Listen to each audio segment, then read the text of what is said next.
महाराष्ट्र विकास।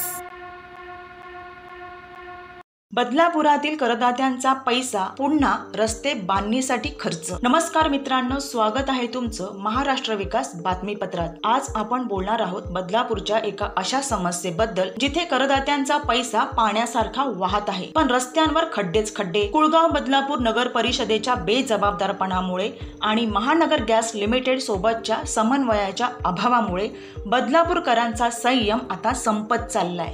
चला पाहूया ही कहाणी काय आहे। बदलापूर एक शहर जिथे रस्त्यांचे सिमेंटकरण आणि बांधणी यासाठी लाखो रुपये खर्च झाले। वॉर्ड क्रमांक 1, 5, 9, 12, 13, 16, 22, 25, 27, 40 आणि 44 मध्ये रस्त्यांच्या निविदा काढल्या गेल्या। ठेकेदारांना मोठमोठ्या रकमा मिळाल्या, पण रस्ते तर काही महिन्यातच पुन्हा खराब। खड्ड्यांनी भरलेले रस्ते ज्यावरून चालणंही अवघड। आणि आता पुन्हा नव्याने निविदा काढल्या जात आहेत, कारण MGLच्या पाईपलाईन खणकामाने हे रस्ते पुन्हा उखडले गेले। पण यापूर्वी रस्ते बांधताना कुबनप आणि MGL मध्ये समन्वय का झाला नाही? का नाही पाईपलाईनचं काम आधी पूर्ण केलं, जेणेकरून करदात्यांचा पैसा वारंवार खर्च होऊ नये? हा बेजबाबदारपणा आहे की काही ठेकेदारांना जाणीवपूर्वक फायदा पोहोचवण्याचा डाव? महानगर गॅस लिमिटेडने बदलापूरच्या रस्त्यांना खणलं, पण उद्योग मानकानुसार रस्त्यांची पुनर्बांधणी ही MGLचीच जबाबदारी आहे। 2017 मध्ये मुंबईच्या अंधेरीत MGLच्या पाईपलाईन फुटल्यानंतर त्यांनीच रस्त्यांची दुरुस्ती केली होती, मग बदलापूरमध्ये का नाही? जर MGL ही दुरुस्ती करत असेल किंवा त्यासाठी निधी देत असेल तर कुबनप का काढत आहे नव्या निविदा? यामुळे करदात्यांच्या पैशांवर अनावश्यक ताण येतोय आणि काही ठेकेदारांना अनावश्यक फायदा मिळतोय असा संशय बदलापूरकरांना आहे। आणि मित्रांनो, कुबनपची आर्थिक परिस्थिती तर आता सर्वांनाच माहित आहे। अलीकडेच त्यांच्या कर्मचाऱ्यांनी पगार न मिळाल्याने निदर्शने केली। कुळगाव बदलापूर नगरपालिकेचे कर्मचारी आहेत, 300 ते 350 कर्मचारी आहेत। आज त्यांना पगार मिळालेला नाहीये गेल्या 3 महिन्यांपासून। 2025 ते 26च्या अर्थसंकल्पात 619.57 कोटींचं उत्पन्न आणि 619.52 कोटींचा खर्च दाखवला गेलाय आणि शिल्लक आहे फक्त 5 लाख रुपये।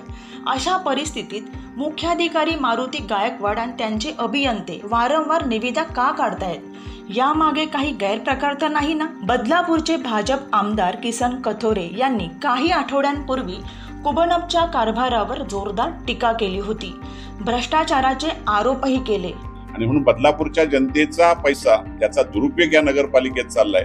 या नगरपालिकेमध्ये पुन्हा या प्रशासकाला तीच इच्छा आहे आणि ती जर करायची असेल तर राज्य सरकार त्याच्यावर निश्चितपणे तक्रार केलेली आहे, त्याच्यावर कारवाई केल्याशिवाय राहणार नाही। ती कारवाई व्हावी ही माझी मागणी आहे। आणि म्हणून बदलापूरच्या जनतेचा पैसा त्याचा दुरुपयोग या नगरपालिकेत चाललाय। या नगरपालिकेमध्ये पुन्हा या प्रशासकाला तीच इच्छा आहे। पण आता ते पूर्णपणे गप्प। स्थानिक नागरिकांचा आरोप आहे की काही ठेकेदारांनी डिफेंडर कार मधून भेटी घेतल्यानंतर कथोरे यांनी आपला विरोध मागे घेतला। बदलापूरकरांचा विश्वास आहे की स्थानिक राजकारणी नागरिकांच्या समस्यांचा वापर स्वतःच्या फायद्यासाठी करतात आणि मग मौन बाळगतात। हा सगळा प्रकार बदलापूरच्या राजकारणावर प्रश्नचिन्ह उभं करतो। करदात्यांचा पैसा असा वाया जाणं आणि ठेकेदारांना जास्त नफा मिळवण्याची संधी मिळणं यामागे काय आहे याची चौकशी होणं गरजेचं आहे। रस्त्यांपेक्षा जास्त गंभीर बाब म्हणजे बदलापूरच्या मूलभूत सुविधांचा अभाव।